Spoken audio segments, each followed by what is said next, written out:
नमस्ते जी।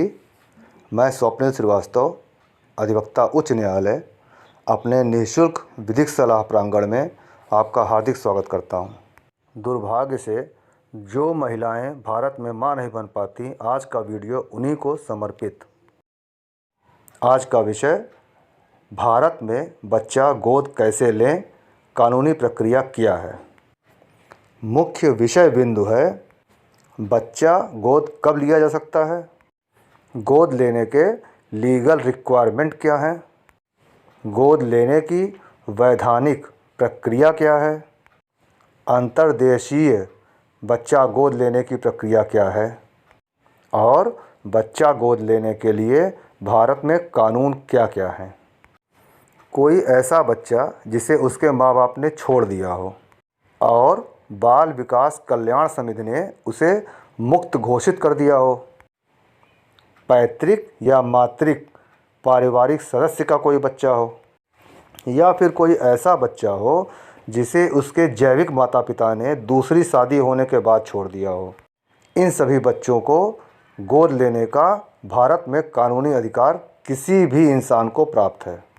भारत के कानून ने हर इंसान को, हर व्यक्ति को बच्चा गोद लेने का अधिकार दे रखा है।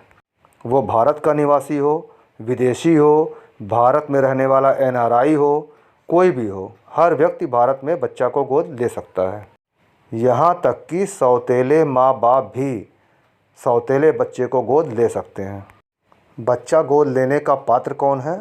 भारत में हर वह व्यक्ति जो मानसिक और शारीरिक और भावनात्मक रूप से स्वस्थ है, वो बच्चे को गोद ले सकता है। जो व्यक्ति किसी बच्चे को गोद लेता है उसे दत्तक माता पिता कहते हैं। हाँ, उसकी आर्थिक स्थिति बच्चे के पालन पोषण और भविष्य निर्धारण के लिए पर्याप्त होनी चाहिए।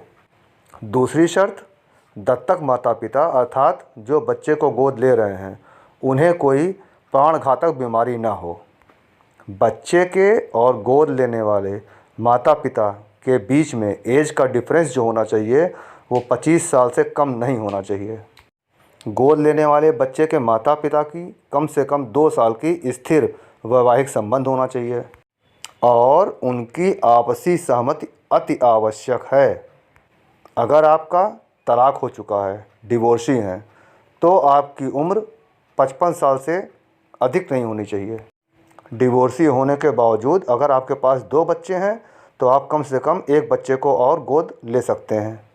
वहीं अगर आप रिश्तेदार या सौतेले बच्चे को गोद लेते हैं और आपके पास 3 बच्चे हैं, तब भी आप 1 और बच्चे को गोद ले सकते हैं। एक महत्वपूर्ण बात, अकेली अविवाहित महिला किसी भी लिंग के बच्चे को, लड़की या लड़के को गोद ले सकता है, लेकिन अकेला अविवाहित पुरुष सिर्फ़ और सिर्फ लड़के को ही गोद ले सकता है, लड़की को नहीं। अब बताता हूँ गोद लेने की प्रक्रिया, लीगल प्रोसेस क्या है।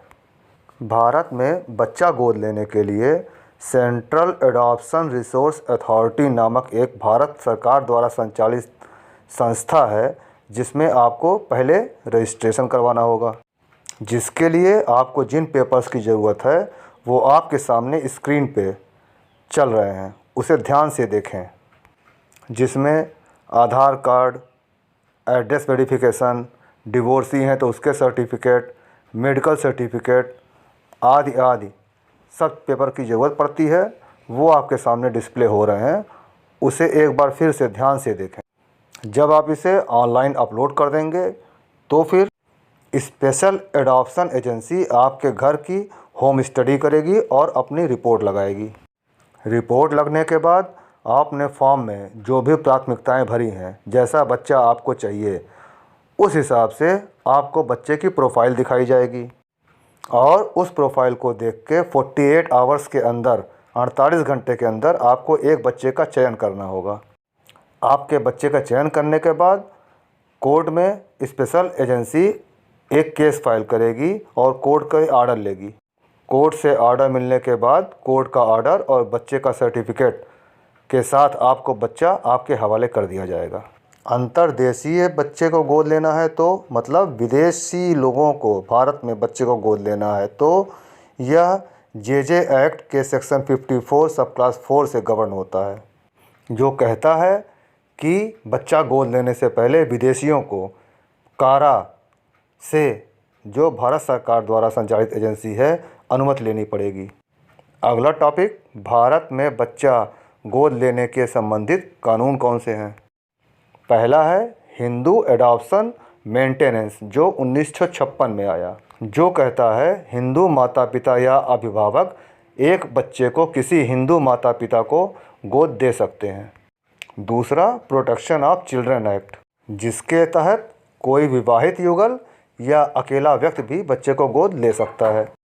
और दूसरा सबसे आसान तरीका, जहाँ के आप रहने वाले हैं वहाँ के रजिस्ट्रार ऑफिस में जाइए और डिस्प्ले जो आपके सामने हो रहा है उन पंक्तियों पर ध्यान दें और जैसा वो कहा गया है वैसा करें, सारी प्रक्रिया पूरी होगी। मेरी कानूनी सलाह, अगर बच्चे को गोद लेना है तो जो प्रक्रियाएं बताई गई हैं कानूनी प्रक्रिया है, बिना उसके पालन किए किसी भी बच्चे को गोद ना लें। और अगर भविष्य में कभी भी मेरे विधिक सलाह या विधिक राय या विधिक सहयोग की ज़रूरत पड़ती है तो मुझे फ़ोन करें। धन्यवाद।